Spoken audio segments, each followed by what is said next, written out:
So we had drawn this map in 2004, and as a result we conduct every year safety audits, EHS audits. Okay. As a result, for year 2007-8, our accident rate was 0.4. Okay, has come down to 0.23. Now our aim is to go to zero. Nobody goes to zero. Zero is actually a goal. But even if you go to 0.01 and 0.02 is good enough. This journey was starting. But it has shown. In fact, it was 7. In 2004, it was 7. Now it's come down to 0.23. So a lot of actions on safety. Next. Okay, I think the same thing it talks about. Yeah, next. Fine, next. As a part of the initiatives on safety, we implemented something like British Safety Council's safety standards within the company.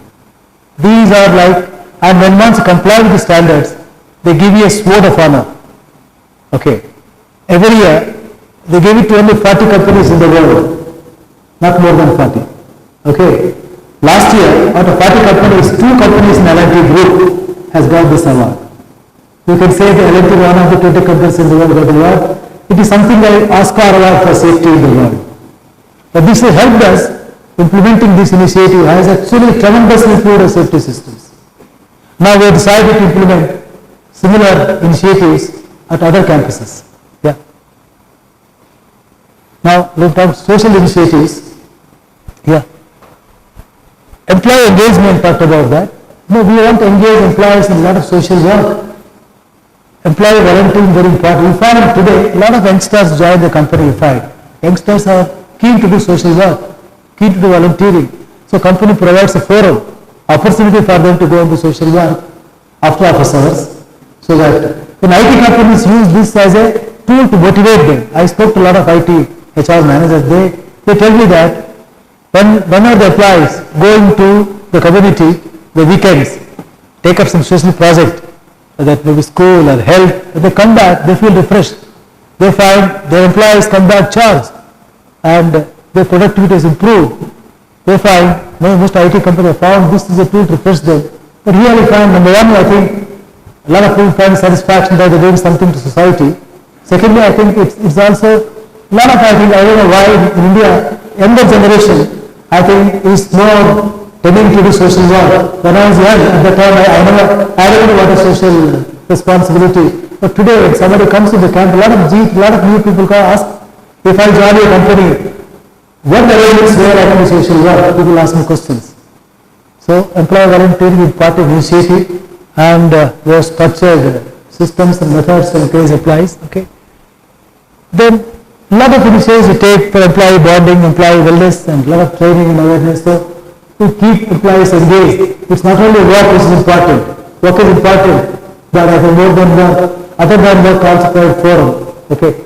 Whether somebody wants to train himself in music or sports or art, it's a different subject altogether, but our chairman says that when somebody comes to people like me who are in the company more than 30 years, we're all LTIs. I'm stayed in the company so many years, we think of LT, sleep of LT, we do LT, we are like, you say, think, do and act LT. It's got into our system. Our chairman wants every new entrant to LT should become LTI. So one of the tasks all managers like me and like Tiwari has is that how to convert all new joinees into LTIs. So employees to LTIs is important objective given to us. Employee retention tool, employee motivation tool. So employee engagement is a very important initiative we have taken. And employee is an important stakeholder, right? Employee is a stakeholder of the company. Next. Okay. Now, we have also, for the as far as society is concerned, we have social work is concerned, we have 3 thrust areas for us. We want to create employment, we want to create employment opportunities, we want to increase employability. So vocational training is an area of focus. We have something called construction skills training institutes. So in the construction business, we set up 7 institutes across the country where they train the school dropouts in construction skills such as masonry, carpentry, or scaffolding. Otherwise today, nobody trains a mason, nobody trains a carpenter. There are no schools, there are no colleges. ITs don't train, nobody trains how to make a scaffolding. So we have bridged the gap You train, you pick up people from the Larson society, training so that they can go back, they get jobs with any contractor. We have already trained lakhs of people, but every year we train 50,000 people in the vocational training. These are social work. Second, we also join hands with many state government to set up. Now we are working with many ITIs to set up these disciplines, these trades in ITIs for training. Because today, a lot of people are in a lot of engineering colleges, a lot of management institutes, a lot of other educated is a trade, but I think not many educationists address the issue of giving skills training to the lower sections of people who are school dropout, 7th standard, 8th standard. Who addresses them? Okay. You may have 240 engineering colleges in Maharashtra or Andhra, but I don't think we can count on a hand institutes which can really train these people in these skills. That's where we want to bridge the gap. Then community development, health of women and children we have taken up. We do a lot of work in conducting that will be, yeah. Basically, yeah. Next, vocational training, I think we mentioned 47,000 people. Mother and child health related programs, we cover 1,72,000 people every year. Then, next one. That's it. Okay, now this is about social initiatives. Now coming to that, what are the business opportunities a company like L&T has on account of the awareness of sustainability in the country? The increasing awareness, I was talking to Mr. Joshi and others. Today, Minister of Corporate Affairs, Government of India has actually taken this as a very, very important topic. The Minister is driving this initiative. He's already issued voluntary CSR guidelines for the corporates to follow. Okay. Now, we have industries like us through CIA and other forums to really comment on this. Maybe by December this year, they would like to formalize the guidelines. It talks what a corporate should do with respect to corporate sustainability. They also want to, for a period of time, they want to slowly make this sustainability initiative kind of mandatory. They already made it mandatory for public sector companies to spend, I think, 2% of their PAT, they have to spend on social work. 2% is mandatory. To ONGC or NTPC, there are a lot of money. Other day I was saying, these people don't know what to do. But as a first step, all the corporates are, as the NTPs are 300 crore, they don't know what to do. But they are to spend on CSR and issues related to your society, related to social work. They are mandatory. Slowly, I think, time will come where all the corporates, including trade sector, some amount of money need to spend social work. When it's done, automatically people will set up institutes for skill building, health awareness, education, so things will improve.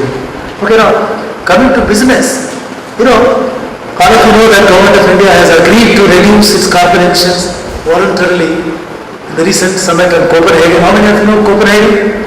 Right? Copenhagen, the summit was there. India agreed voluntarily. Can someone tell how much they want to reduce by what year? No? Not right? Somebody this side?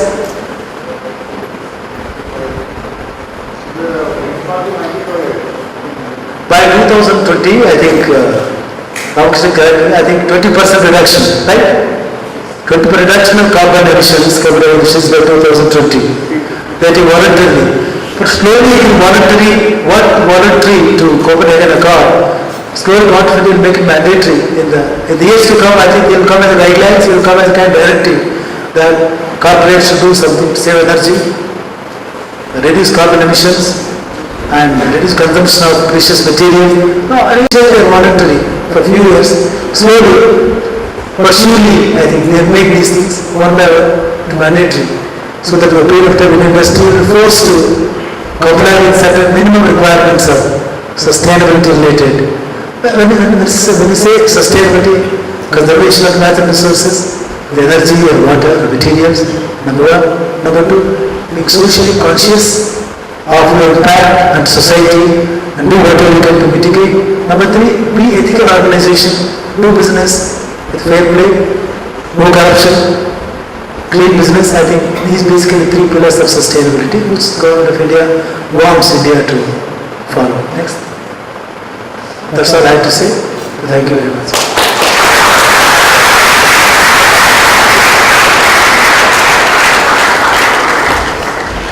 Good evening, everyone. It is my privilege to propose vote of thanks on behalf of our director, Dr. Ashok Joshi, associate dean, faculty members and students, to our esteemed speaker of the day, Mr. D.B. Raju. Sir, we are grateful to you for accepting our invitation to be the speaker at our 8th annual public awareness lecture series. Thank you very much for enlightening us on the process of reporting, sustainable reporting at LIT and the initiatives, sustainability initiatives which LIT is taking. I also like to thank Mr. Srivastava, Mr. Tiwari, Mr. Dhamankar and Mr. Mantri for attending this lecture today. Many thanks to the organizing team members, faculty members and administrative staff of IndSearch for making this program successful. I appreciate the efforts taken especially by the volunteers on the stage and at the backstage for their hard work and painstaking effort for ensuring that the program goes smoothly. Many thanks to attendants of the ILS for their support, and last but not least, all of you have made this lecture series as participative. Thank you.